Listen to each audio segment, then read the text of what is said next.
नमस्कार दोस्तों, मैं दिनेश कुमार उपस्थित हूं आपके सामने आज फिर एक नया सेशन लेकर के, नया एपिसोड लेकर के। इस एपिसोड में हम जानने वाले हैं भ्रष्टाचार धारणा सूचकांक, जिसे सीपीआई कहा जाता है। कितना करप्शन है हमारे देश में, उसके बारे में, कितना करप्शन है हमारे पूरे वर्ल्ड में, पूरे विश्व में, किस किस देश में कितना कितना है, ये जानेंगे हम आज। ये नई जो रिपोर्ट है 2024 वाली, जो पूरा 24 निकल चुका है, उसका मूल्यांकन है ये। उसको मूल्यांकन करके 2024 का, उसके आधार पर यह सूचकांक जारी किया जाता है।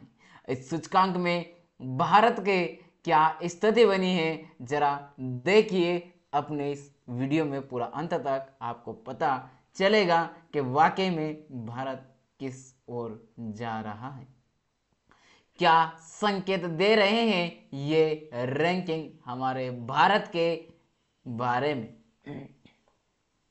सबसे पहले प्रसंग के ऊपर बात करी जाए अगर, तो यहां पर हमारे समक्ष लिखा हुआ है, प्रसंग देखें तो भारत को 2024 में भ्रष्टाचार धारणा सूचकांक सीपीआई में 180 देशों में 96वां स्थान प्राप्त हुआ है। 96वें स्थान पर रहे हैं हम। ये हमारे लिए चिंता की बात है।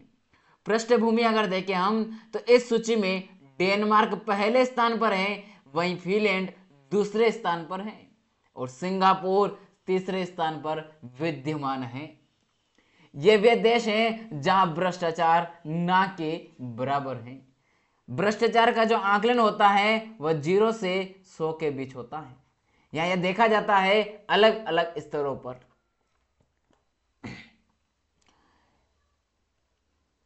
मुख्य बिंदु अगर जाने हम, तो यह है कि सीपीआई एक वैश्विक रैंकिंग संस्थान है। पूरा विश्व में देखा जाता है, जो विभिन्न देशों के सार्वजनिक क्षेत्रों में भ्रष्टाचार को मापती है। सार्वजनिक बोले तो जो सरकारी क्षेत्र हैं, सरकारी अधिकारी और हैं, वे कितने भ्रष्ट, किस देश में कितने भ्रष्ट हैं, वह देखा जाता है। और इससे यह भी पता चलता है कि उस देश की प्रशासनिक व्यवस्था कितने अच्छे से लोक हित में कार्य कर रही है। यहां ये जो सूचकांक है यह जारी किया जाता है जर्मनी में स्थित एक संगठन है, जिसका नाम, और वो भी कैसा, गैर सरकारी, सरकारी नहीं, गैर सरकारी संगठन है। उस संगठन का नाम है ट्रांसपेरेंसी इंटरनेशनल। द्वारा क्या कहता है, यह प्रत्येक वर्ष प्रकाशित किया जाता है, जारी किया जाता है। जहां ये जो आकलन करता है सूचकांक का, उसके आधार या पैमाना जो है वह 0 से 100, मैंने आपको बताया भी, जहां पर जो 0 है वह सबसे भ्रष्ट देश को इंगित करता है, सबसे भ्रष्ट देश को इंगित करता है। और 100 जो है सबसे कम, सबसे कम भ्रष्ट, सबसे कम भ्रष्ट देश को, सबसे कम भ्रष्ट देश को डिनोट करता है। यही बात मैं यहां आपको लिखी हुई लाया हूं कि 0 से 100 के पैमाने पर आधारित यह सूचकांक जारी किया जाता है, जहां 0 अंक अर्जित करने वाले को सबसे कम भ्रष्ट, सबसे अधिक भ्रष्ट, और 100 सबसे कम भ्रष्ट को इंगित करता है। और जो 100 में से 100 अंक अर्जित करेगा वहां सबसे कम भ्रष्ट देशों की सूची में होगा। प्रत्येक देश का स्कोर न्यूनतम 3 स्थानों से लिया जाता है, 3 स्रोतों से लिया जाता है, जो कुल 13 विभिन्न भ्रष्टाचार सर्वेक्षणों और आकलनों पर आधारित होता है। यह डेटा विश्व बैंक, ये जो डेटा ले जाता है कहां से लेता है, विश्व बैंक, विश्व आर्थिक मंच और अन्य प्रतिष्ठित संगठनों से प्राप्त किया जाता है। यहां पर भारत का अगर प्रदर्शन हम देखें, तो भारत 2024 में सीपीआई स्कोर में कितना था, भारत का 38 था। भारत का 2024 में कितना है, 38 रहा है हमारा स्कोर। तो आप समझ सकते हैं निरंतर हम कहां जा रहे हैं, 0 की ओर जा रहे हैं। निरंतर गिरावट दिखाई दे रही रैंकिंग, और जब अंक में गिरावट होगा तो रैंकिंग क्या होगी, बढ़ेगी। और मतलब रैंकिंग उधर जाएंगे, हम दूर की तरफ जाएंगे, अच्छे की तरफ तो नहीं जाएंगे। साथ में भ्रष्टाचार क्या हो रहा है, इसका मतलब है भ्रष्टाचार हमारे भारत में बढ़ रहा है, यह दिखाने का प्रयास है। 2023 में 39 थी, 2022 में 40 थी। हर साल एक एक अंक की हमारी कटौती करना कहीं ना कहीं हमारे लिए चिंता की बात है, क्योंकि हमारे देश में भ्रष्टाचार किस स्तर से चल रहा है वह कोई किसी से छिपा नहीं है। यह आंकड़ा आपको दिखा रहा है कि कौन क्या कर रहा है। पिछले वर्षों में की तुलना से यह पता चलता है कि भारत में जो लगातार पिछले 3 वर्षों से आंकड़ा जो भ्रष्टाचार का स्तर वो बढ़ रहा है और स्कोर में गिरावट आ रही है। स्कोर में गिरावट आने का कारण ही है कि भ्रष्टाचार में वृद्धि हो रहा है। ताकड़ी के तराजू बराबर कब रहते हैं? जब दोनों में बराबर संतुलन हो। किसी एक में संतुलन बिगड़ेगा, दूसरा नीचे जाना तय है। तो वही यहां आपको देखने को मिल रहा है। भ्रष्टाचार और जलवायु परिवर्तन, देखिए जरा, सीपीआई रिपोर्ट ने उजागर किए कि भ्रष्टाचार और जलवायु परिवर्तन आपस में गहराई से जुड़े हुए हैं। जलवायु परिवर्तन से निपटने के लिए आवंटित धन गबन या दुरुपयोग का शिकार होता है। अर्थात जलवायु परिवर्तन के जो नुकसान हैं उनकी भरपाई करने के लिए, उन जलवायु परिवर्तन से होने वाले इफेक्ट को रोकने के लिए जो सरकार धन आवंटन करती है वह चलता है कहां पर? वह चलता है भ्रष्टाचार की भेंट, उसका दुरुपयोग किया जाता है।